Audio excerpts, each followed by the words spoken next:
Magandang araw mga amo at welcome sa Kali Topics. Sa video na to ay kukomentuhan natin itong mga bagong kaganapan sa impeachment case ni Vice President Sara Duterte at itong napipintong welga ng Iglesia ni Cristo sa Lunes. Ano bang petsa sa Lunes? 11, 12, 13 ba? 13 or 14? So, merong malawakang peace rally o ano ba sa Tagalog ang rally? Mapayapang ang hirap Tagalogin but peace rally. So, bahala na kayo mag-Tagalog. So, kanina lang ay nakita natin sa mainstream media na ini-interview itong mga nagsulong ng impeachment ni VP Sara Duterte na inaasahan naman ng marami dahil siyempre itong Makabayan Black ay masigasig na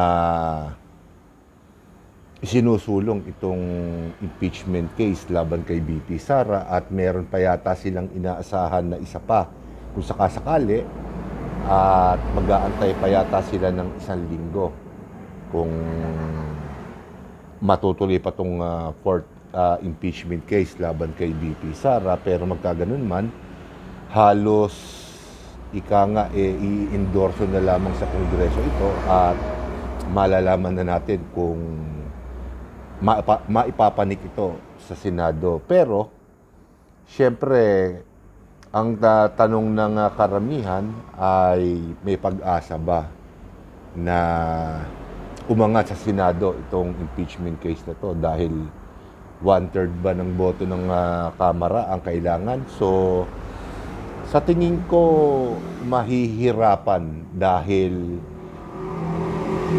itong Iglesia ni Cristo ay tutol ika nga sa impeachment case na to at ayon sa pahayag ng INC ay tumutugon lamang sila o kapareho din nila ang pananaw ng Pangulong Bongbong Marcos na hindi na dapat ika nga sumulong itong impeachment case na to dahil napakaraming problema ng ating bansa para sumentro pa ang ating atensyon, ng ating oras, pera para lamang dito sa impeachment case na to. Pero syempre meron tayong ibang basa dito sa mga pangyayari na to. So pagdating dito sa impeachment ni VP Sara, sa tingin ko hindi makakakuha ng sapat na numero para ma-impeach o para pumanik sa Senado itong impeachment case, mga impeachment case laban kay VP Sara. Milagro na lang ika nga kung mangyari yon. Pero syempre hindi pa rin natin inaalis yung posibilidad, pero kumbaga sa porsyento, mababa ang porsyento dahil bakit kanyo biglang pumasok ang Iglesia ni Cristo. At alam naman natin lahat na itong taon na to ay sa Mayo ay eleksyon na. So maghahalal tayo ng mga bagong senador at kongresista, 12 senador at kung ilang kongresista ang mahahalal sa Mayo. So, kung ikaw ay isang kandidato, hindi ka susugal na pumabor laban sa impeachment ni VP Sara. So, mananatili kang tahimik dahil siyempre malaking boto. Malaking boto ang Iglesia ni Cristo sa bawat distrito ng ating bansa.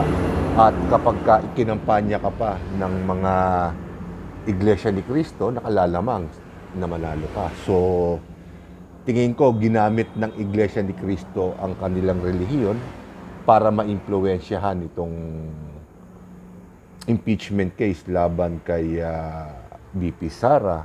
At syempre, alam naman natin, pero siguro hindi na rin lihim na ang politika at ang relihiyon ay kailanman hindi pwedeng maghiwalay. Napakalaking bagay para sa Iglesia ni Cristo ang ika nga makapagbigay ng isang malaking pabor sa Pangulo at sa ikalawang Pangulo. Pakatandaan natin, nung panahon ni Pangulong Rodrigo Duterte, ang spiritual advisor niya ay si Pastor Queboloy. At sa mga panahon na nanunungkulan si Pangulong Rodrigo Duterte bilang ating Pangulo, lumago nang hindi nating malaman kung ilang antas ang impluwensya ng Kingdom of Jesus Christ na pinamumunuan ni Pastor Queboloy. So kapag ka ikaw ay nakagawa ng pabor, ika nga sa pangalawang Pangulo at sa Pangulo ng ating bansa, iba yung impluwensya ang mahahawakan mo. Hindi ko sinisiraan ang Iglesia ni Cristo, bagamat iniisip ko na siyempre practical lamang na pakibagayan mo ang nais ng pinuno ng ating bansa at kung ito ba ay magdudulot ng buti sa iyong sekta o sa relihiyon na iyong kinakatawan. So, sa pananaw ng iba, mali yun. Sa pananaw naman ng iba, syempre tama yun, lalo na sa pananaw ng Iglesia ni Cristo. Maaaring sabihin ng Iglesia ni Cristo na ayaw na nila ng ganyan, kaya maglulunsad kami ng malawakan dahil buong bansa po ito, kung hindi ako nagkakamali. Lahat po yata ng simbahan ng Iglesia ni Cristo sa buong Pilipinas ay inutusan na maglunsad ng malawakang protesta para sa kapayapaan. Yung pala yung Tagalog ng peace rally.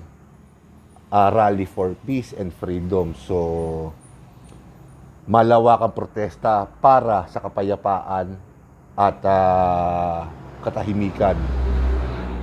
Kapayapaan at kaayusan, yan, ng ating bansa. Ang ilulunsad ng Iglesia ni Cristo sa Lunes. Pero siyempre, iba ang pananaw natin dyan. Kapara sa sinabi ko, may kinalaman pa rin sa politika yan. At impluwensya. At nakikita ko na nais ng Iglesia ni Cristo na kumbaga manguna sila sa pananaw o sa paningin ng unang Pangulo at ng ikalawang Pangulo. Ng Pangulo at ng ikalawang Pangulo. Parehong bangka ang kanilang sinakyan. So, at meron pa rin pala akong napansin. Siyempre, nilalakad din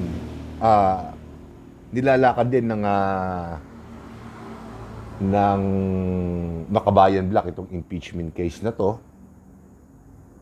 Pero siyempre, hindi natin naiisip na bakit ba ayaw ng Pangulo. Sinabi ko na to bakit ayaw ng Pangulo na matuloy itong impeachment case na to laban kay BP Sara. Again, sa pananaw ko, sa tingin ko, siyempre, alam ni Pangulong Bongbong Marcos na kung impluwensya lamang at amor, nakalalamang sa kanya si BP Sara. Nakita nyo, Iglesia ni Cristo, nasa panig ni BP Sara.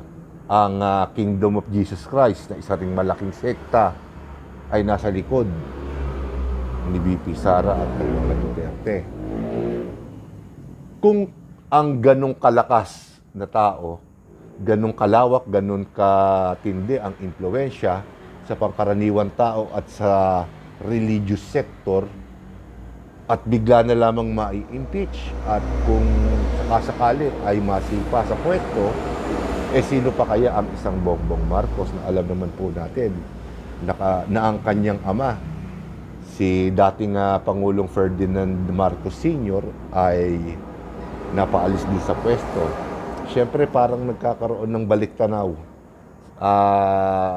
sa isip ni Pangulong Bongbong Marcos na baka mangyari din sa kanya to. Kaya ang buong puwersa ng Makabayan Black at ilang mga pribadong individual ay tutok na tutok kay BP Sara dahil alam na alam nila na napakahirap banggain ni BP Sara dahil nasusuportahan siya ng relihiyon at siyempre malaking bilang din ng pangkaraniwang tao ng mamamayan.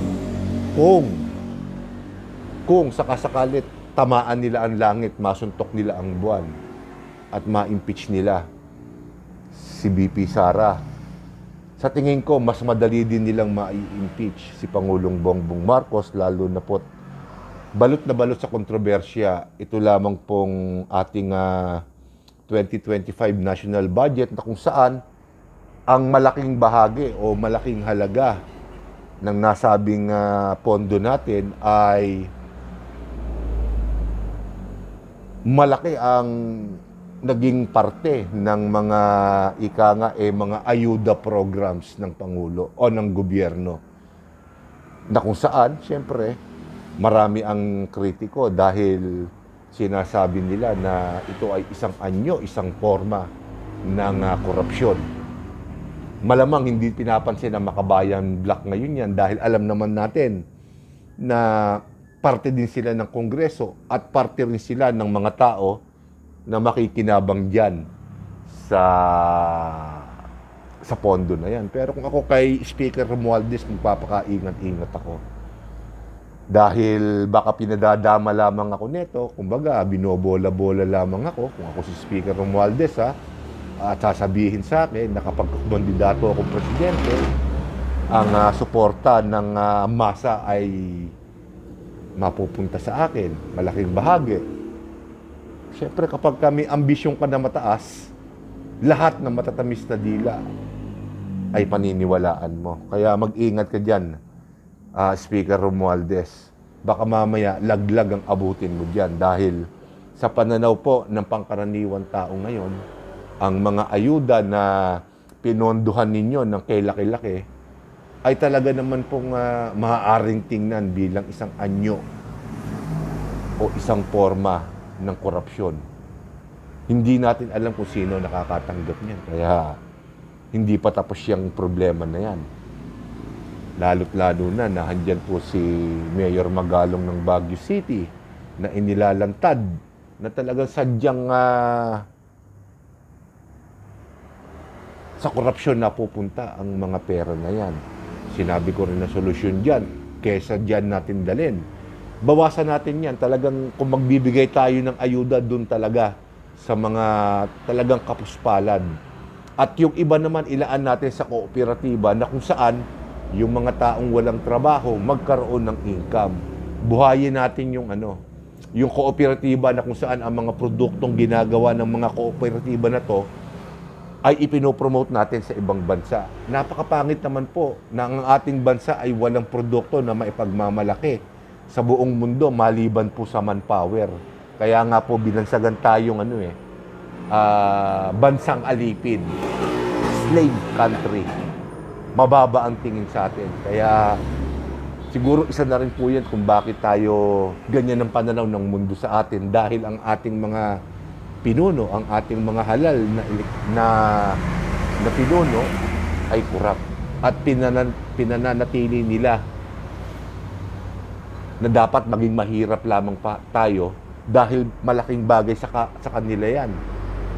Pagka mahirap ang tao, mangmang, sila ang matalino, sila lamang ang paniniwalaan natin. Kaya kahit ano ang gawin nila sa gobyerno, ay sunod-sunuran lamang tayo. So, pero sa ibang panahon ko na, kumbaga, itatapik yan. Lalong-lalo na po malapit na ang eleksyon. So, isa na rin pong advisory sa ating mga estudyante, wala yatang pasok sa Lunes dahil in anticipation ng welga ng Iglesia ni Cristo. So, tingnan natin kung may interesanting bagay na mangyayari sa Lunes habang nagaganap itong peace rally ng Iglesia ni Cristo. So, dito na lamang muna po ako at maraming salamat po sa inyong mga amo at magandang umaga po sa inyo.